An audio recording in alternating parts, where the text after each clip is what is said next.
On this episode of the Jacob Buehrer Show today, I'm so happy to have on Clayton Anderson, who is performing tonight. If I release it today, if not, he performed last night at the New Pal Summerfest.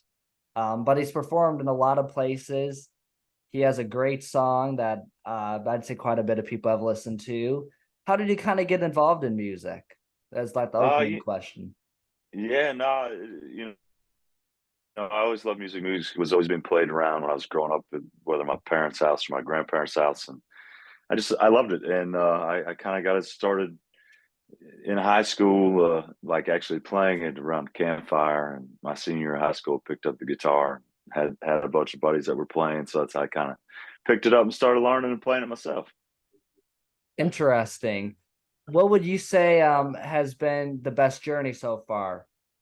You know, I've had so many cool experiences getting to be from winning a Kenny Chesney contest and getting to open up for him at Riverbend Amphitheater in Cincinnati, to being on the CMA Awards red carpet, to hosting the CMA Awards red carpet, to um, there's just been so many. Playing the Blake Shelton cruise was a really cool highlight of mine. I've had so many cool experiences that it's kind of it's pretty fun. But looking to create more, especially as we move forward with new music and stuff coming out.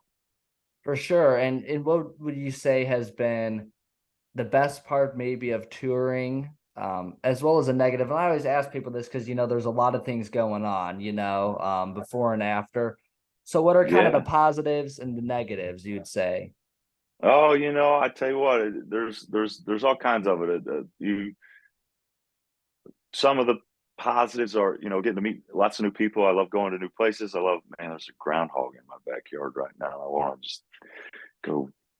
Oh man, I've worked so hard on our yard lately. I want to go shoot it. No, it's terrible. Anyway, I'm back focused. I saw it walking across, but no. Some of the positives are getting to go to new towns, experience. I like traveling. I like new things. So Like tonight, that's a small great. towns in Indiana or elsewhere, Yeah, Illinois, yeah. It's Tennessee. yeah, it's kind of the best part about it is all the travel, getting to experience new things, meet new people, and the negatives are also getting to travel and having to be on the road all the time, and town after town after town after town, but and missing some things because I'm always working the weekend, so you miss a lot of weddings, a lot of regular people, Sporting everyday events, stuff. maybe during, Yeah. football season. And you played sports growing up, if I'm correct. Yeah, I played Played basketball bas and growing up. I want to say you played in the basketball state final, if I'm I correct. didn't play. I didn't play, and we made it. We made it a little far, but we didn't make it all the way. So I just recently got to perform my song "Indiana" at the state finals, and so that was kind of like the next best thing. That was kind of the next best thing for me to be there and be a part of it. Interesting. Um, can you hear the dog in the back or no? No, You can, okay, awesome. Then you can hear me fine. I yeah, can hear it. It's pretty bad. So what would you say? Do you have a favorite venue over the years that you've performed in? yeah. I have a couple.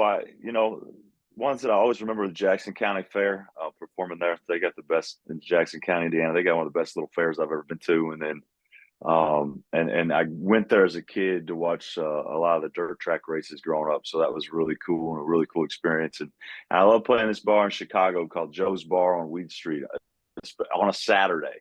Because after the show, you can go out in Chicago. There's these late night blues bars that stay open like 5, 6 o'clock in the morning. So you can go out and have fun and enjoy it. Because most people's like, oh man, this life is so glamorous and crazy. It's like, yeah, but by the time we're done playing the show and wrapping up with our business and doing whatever, most everybody's already gone home. Their nights have ended. So, and ours is just kind of getting started. We still have a lot of energy and a lot of adrenaline going. So it's fun to go and get to hang out and enjoy the evening. For sure. And what would you say has been if you had to say, what is maybe your favorite type of setting? And when I mean setting, I mean, is it more nighttime or daytime and sunshine, or being inside where the acoustics are maybe better? I know for every Yeah. musician it's different. If you're inside an arena, like Banker's Life, it's different than where you'll be performing at a summer festival outside, where it could be cloudy out and a little bit rainy, or it could be sunny and 90 out. So what's your preferred setting?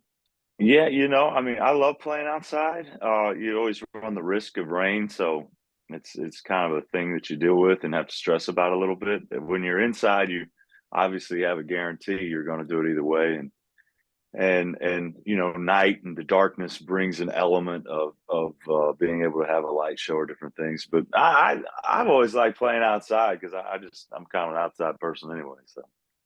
Interesting. And then kind of want to close with, what advice would you have? I think this is always a big one. Of course, it's easy, and I shouldn't say easy, but anybody can upload something to Spotify or YouTube.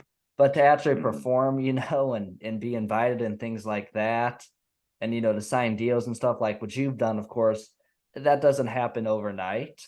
Um, Yeah, you know, it doesn't. People think it does. As a podcast host, I can tell you it doesn't. yeah. If it did, based off how many interviews I've done by now, I'd be bigger than Joe Rogan almost. Not quite. I've done about 110 and he's done 2,000. But yeah, nothing happens overnight. So what would your advice be kind of on that forefront?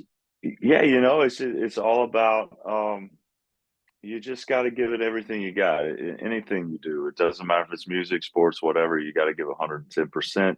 There's always somebody out there working harder than you. If you want to get into music specifically, it's so hard to break through the noise of everything that's going on. And any kind of entertainment, everybody wants to do it. Everybody wants to.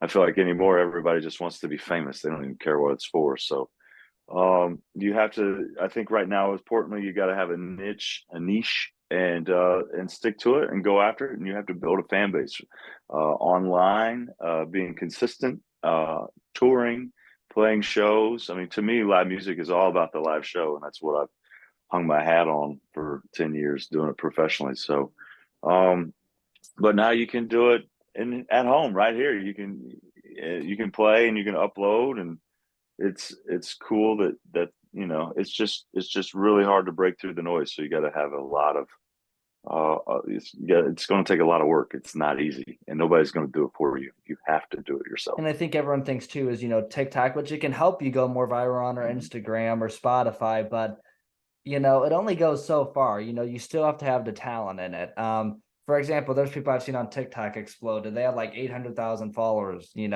now they have like 200,000. Mhm. So it might have been good for like 2 months or something, but it's not permanent. So like you said, the effort in there, I think, is a very big thing. So I appreciate you touching on that, because Yeah.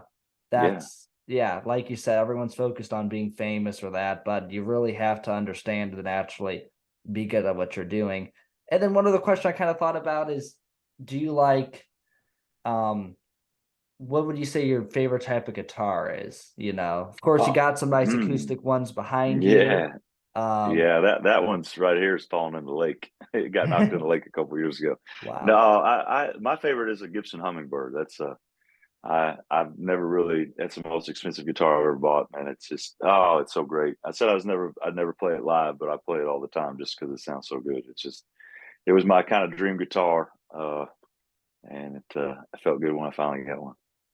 Quite fascinating. Well, thank you so much for joining the Jacob Buehrer Show. And for new people listening, where can they find your work at? Yeah, they just you can Google Clayton Anderson. It's me and an astronaut, and I'm the guy that's not the astronaut. So, but we're friends. It's kind of cool.